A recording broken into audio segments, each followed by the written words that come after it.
Gracias, señores, por continuar con nosotros en esta mañana. Recibimos a Carlos Pimentel, la Dirección de Compras y Contrataciones Públicas, de una entidad fundamental en los procesos internos del Estado.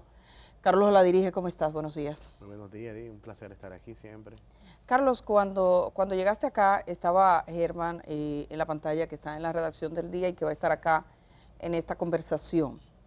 Y hablaba un poco de la estructura, de la importancia de estos procesos penales que estamos mirando, que no se trata simplemente de unas personas, sino de la manera en la que el Estado opera. Encontramos temas como el financiamiento de los partidos políticos, y encontramos temas como las compras, todo lo que fue suplir de bienes a hospitales que eran reconstruidos, y que al final del día descubres que favorecen esencialmente una misma persona o una misma estructura. Y siempre uno se pregunta, ¿qué garantiza que eso no esté ocurriendo hoy? Que el dueño sea otro, pero que alguien diga, bueno, yo estoy pegado, yo soy parte del gobierno, yo voy a agenciarme y busco la manera y truqueo, y hago truco. Sí. ¿Cómo se evita eso? Porque para eso es que se ponen las normas para esa gente. Sí. Bueno, lo primero es reconocer que una de las áreas históricas de mayores niveles de corrupción en la República Dominicana es las contrataciones públicas.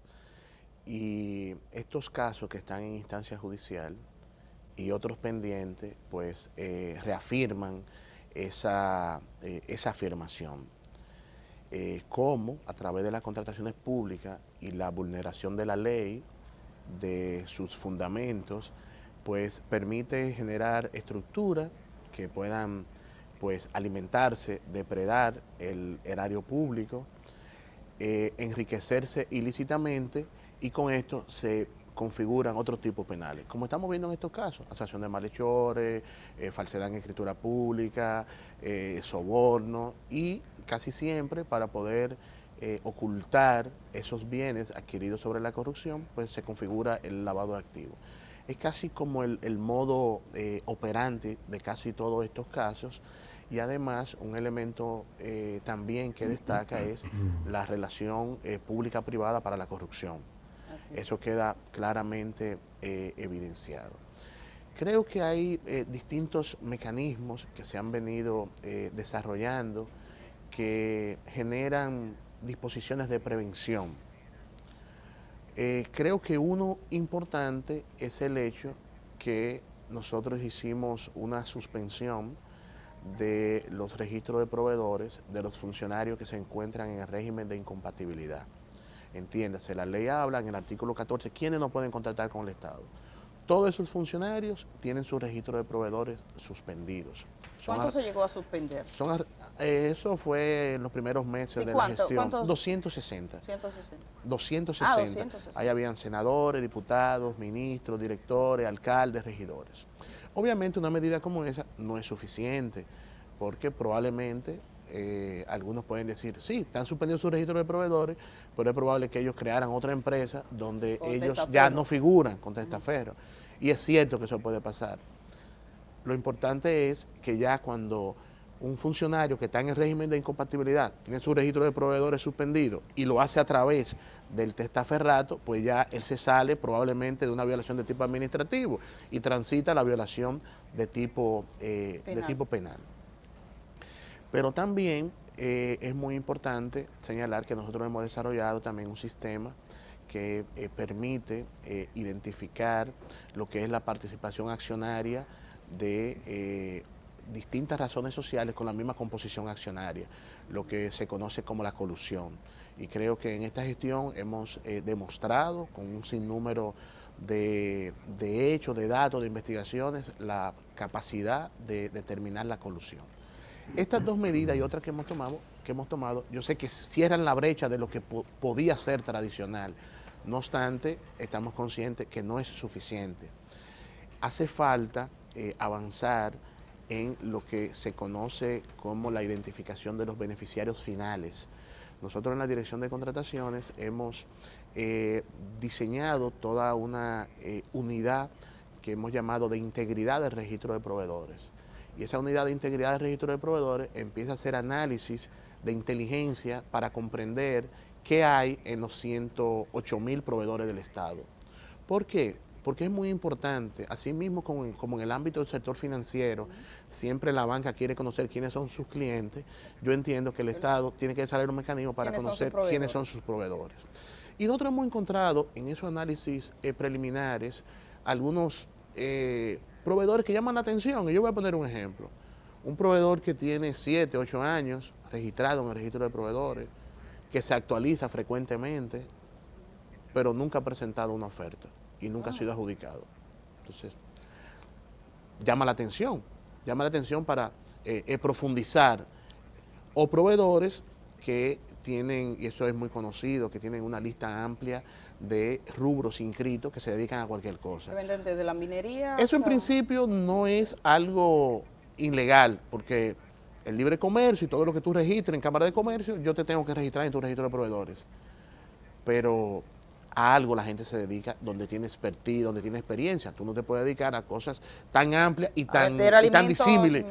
Alimentos, medicina, calzados. Entonces, esos casos es muy importante poder verlo. Y nosotros estamos trabajando en esa tarea de integridad del registro de proveedores y el mecanismo que hemos estado desarrollando, que no existía, de la debida diligencia en las contrataciones.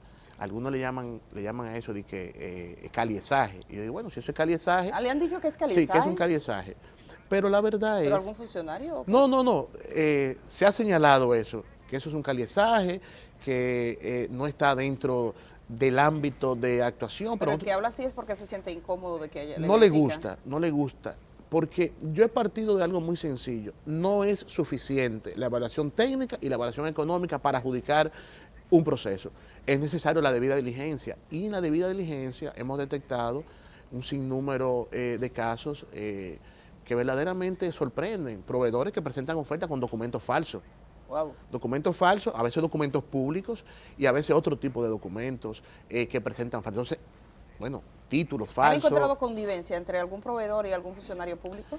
Es que en los actos de corrupción, en las contrataciones, para que se pueda orquestar una estructura delictiva, hay una participación del sector privado. ¿Ha tenido consecuencia entonces algún aviso tuyo de que, mira, al presidente de la República, tal funcionario está en connivencia con un proceso que luce raro y que tenemos estas evidencias? Pero nosotros lo que sí hemos conocido, alrededor de 70 casos de proveedores con incumplimiento, con violaciones a las disposiciones que establece la ley 340 y ha habido sanciones de las que establece la ley, inhabilitaciones temporales, inhabilitaciones permanentes del registro de proveedores, porque la integridad del registro de proveedores debe apuntar hacia el órgano rector, debe apuntar hacia el sistema de contrataciones, pero tiene que apuntar también hacia la participación de los proveedores, de manera que se pueda generar un sistema que pueda funcionar sobre la base de la transparencia, de la integridad. Voy a empezar con Germán Marte, que está en la redacción del periódico El Día. Germán, vamos contigo. Muchas gracias, Edith. Buenos días, Carlos. ¿Qué tal? Muy buenos días, Germán. Bueno, sí, lo que voy a preguntar, o lo que quiero preguntar ya tangencialmente lo ha tocado, pero quisiera que fuera más preciso si es posible. De esta administración, si compra y contratación ha detectado funcionarios o familiares vinculados a funcionarios que estén tratando de beneficiarse de ese vínculo que tienen. Sí, bueno, ya decíamos que al principio tomamos esa medida de prevención, de suspensión de los registros de proveedores y de la actualización permanente de ese cruce, sobre todo cuando hay funcionarios designados. Y con relación a esos mecanismos de prevención de conflicto de interés, pues sí hay una coordinación importante con la Dirección General de Ética e Integridad Gubernamental.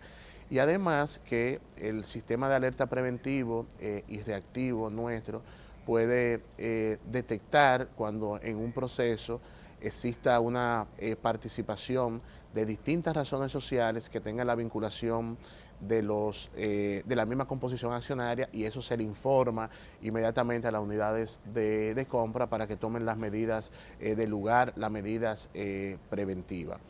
Hay que señalar que no puedo... Pero algunos casos concretos, Carlos, algunos casos específicos. Bueno, de esa suspensión pues hubo suspensión de registro de proveedores de senadores, de diputados, de ministros, de directores, de alcaldes, de regidores. Bueno, solamente, y este caso no fue tanto por vinculación de funcionarios, pero en el último proceso de INAVIE de las cocinas, pues se inhabilitaron más de 50 cocinas porque la participación de las empresas en esa cocina obedecía a la composición accionaria vinculada entre sí, y ahí el sistema y la debida diligencia determinó eso, e INAVIE y su unidad de contrataciones pues decidió no habilitar esas cocinas. Creo que fueron como 60, en el caso de INAVIE se aplicó debida diligencia casi a 2.400 ofertas en su momento, y cada vez más vamos fortaleciendo ese mecanismo, porque estamos convencidos que una oferta técnica y económica solamente para evaluar una propuesta no es suficiente.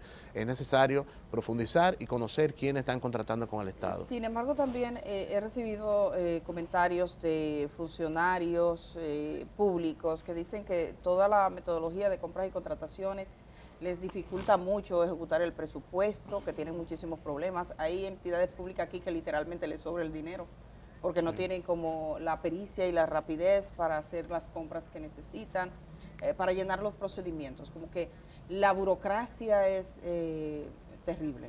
Sí. ¿Qué pasa con esto? Bueno, la realidad es que no son los procedimientos de contrataciones, son los procedimientos de la ley.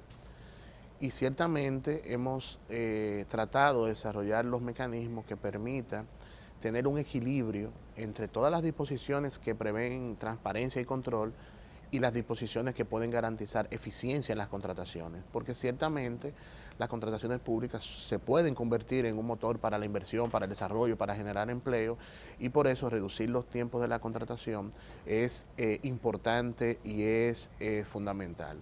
Nosotros hemos identificado, hemos estudiado los tiempos de la contratación, hemos identificado cuáles son los puntos donde debe haber mejora para generar mayores eficiencias en las contrataciones.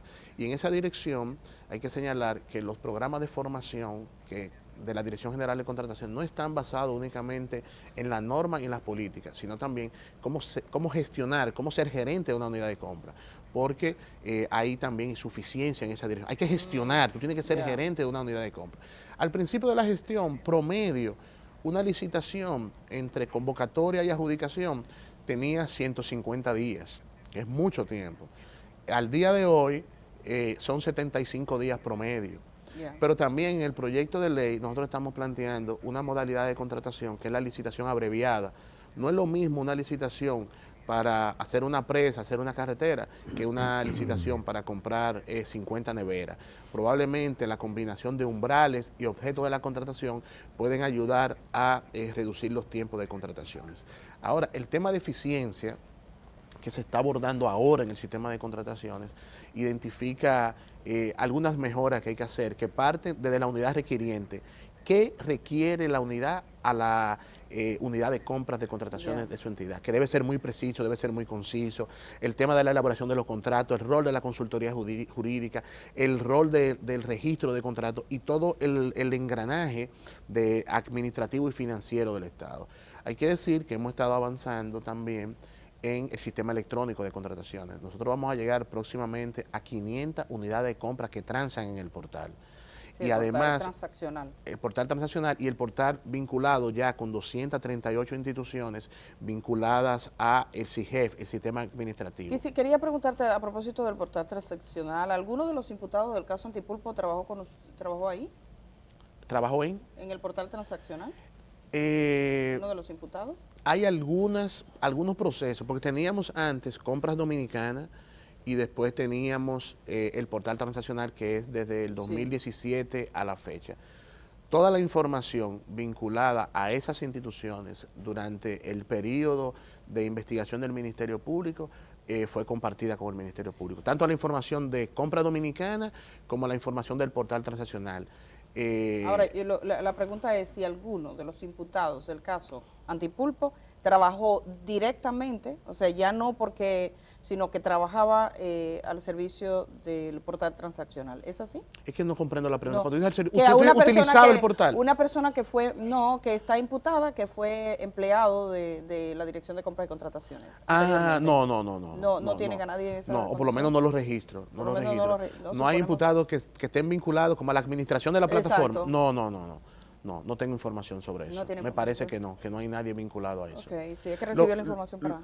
Lo que sí puede ser que procesos no pasaron por el portal. Eso sí Eso puede sí haber puede. pasado, que estuvieron por fuera del portal, como hay un sinnúmero de procesos en los cuales no hay registro en el sistema de contrataciones. Puede ser porque fueron antes de la implementación de la plataforma o puede ser porque algunas instituciones siguieron por fuera. O sea, eso habría que...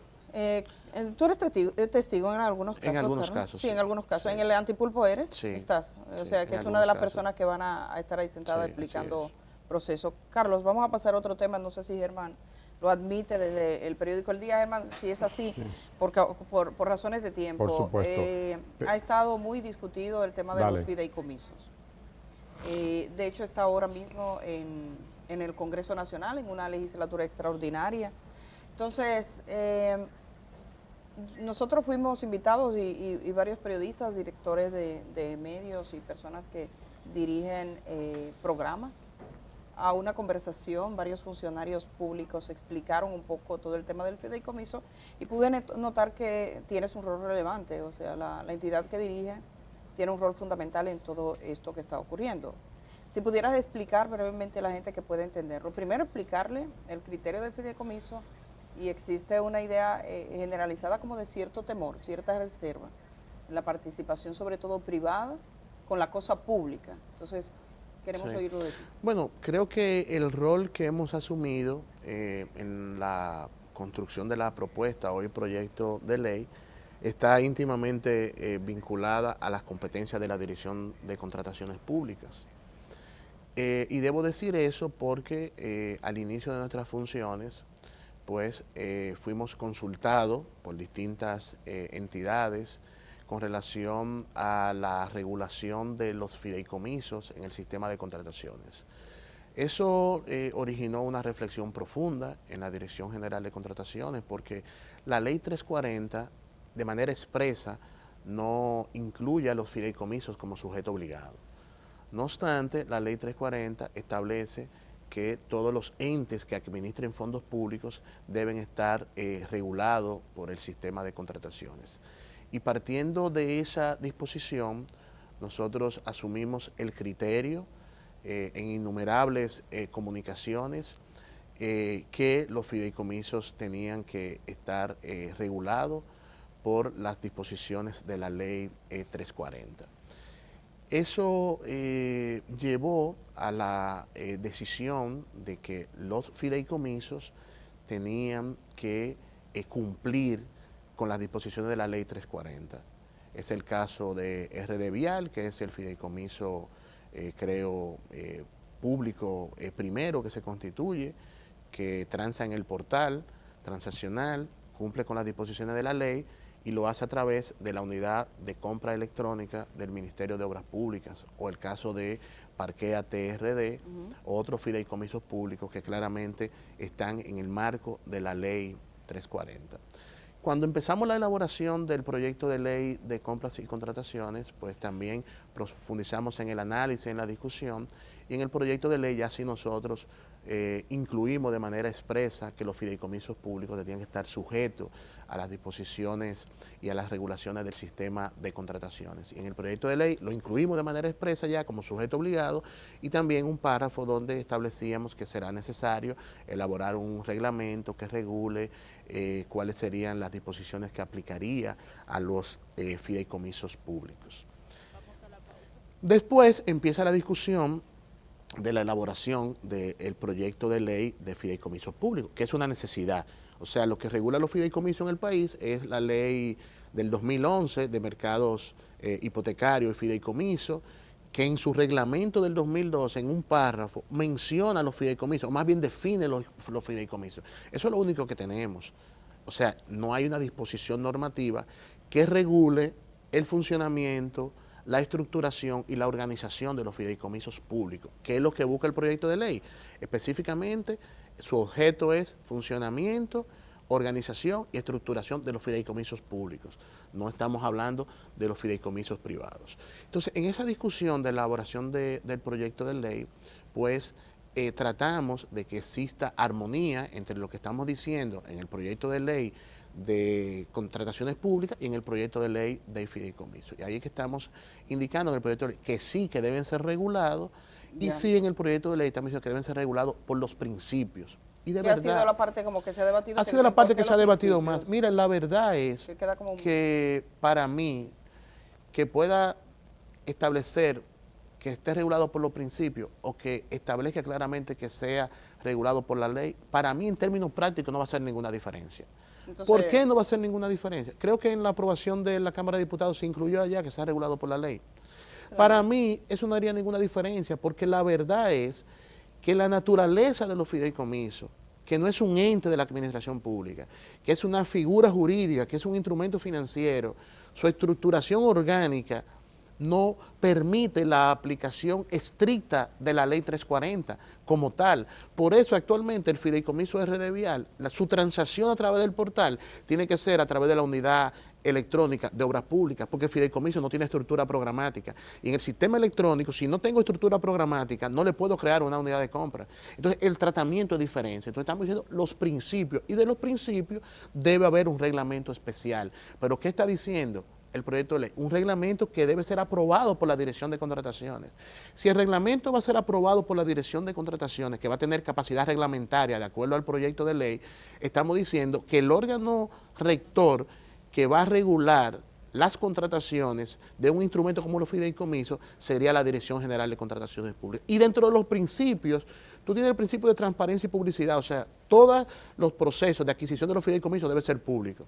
La garantía de la participación, la garantía de la libre competencia, o sea, están los principios, pero debe haber una reglamentación especial. Y esa es una discusión en el país es nueva, pero en otros países que hay ya experiencia de los fideicomisos, la verdad es que la naturaleza del mismo instrumento queda siendo regulado en algunos casos por los entes que hay órganos rectores específicos para regular los fideicomisos. Bueno, tenemos que concluir esta conversación. Carlos, yo sé que hay muchos temas y muchas preguntas que se quedarán pendientes, pero sí que seguimos atentos. Tú sabes que hay una parte de los fideicomisos que trata de si es orgánica o no la ley, sí, que para eso está con nosotros hoy Cristóbal Rodríguez, que es abogado, sí, y es todo un debate. Pero bueno, ustedes... Es un debate interesante. Y Cristóbal lo va a explicar muy bien y yo estoy de acuerdo con la posición de él. Y necesario, porque el debate, porque sí, cada quien que diga, ustedes no se tienen que poner guapos porque alguien les cuestione. No, no son debates. Solamente hay que partir de la discusión y organizarla de algo muy sencillo. ¿Cuál es el objeto de la ley de fideicomiso? Regula funcionamiento, estructuración y funcionamiento de los fideicomisos. Si ese es el objeto, entonces lo vamos a contratar con el 112 de la Constitución, que es muy claro cuáles son las leyes orgánicas y cuáles son las leyes ordinarias. Como menciona la Constitución, y Cristóbal es precisamente esa su área, vamos a hablar con él después de la pausa. Te agradecemos muchísimo que estés esta mañana aquí. Gracias a Carlos Pimentel de Compras y Contrataciones Públicas. Regresamos de una vez, ahora ya con Cristóbal Rodríguez, viene Indira Suero y Germán Marte desde la redacción del Día. El Día camina contigo allá donde vayas. Cuando salgas de casa, continúa con nosotros en YouTube. El Día, 25 años de buen periodismo.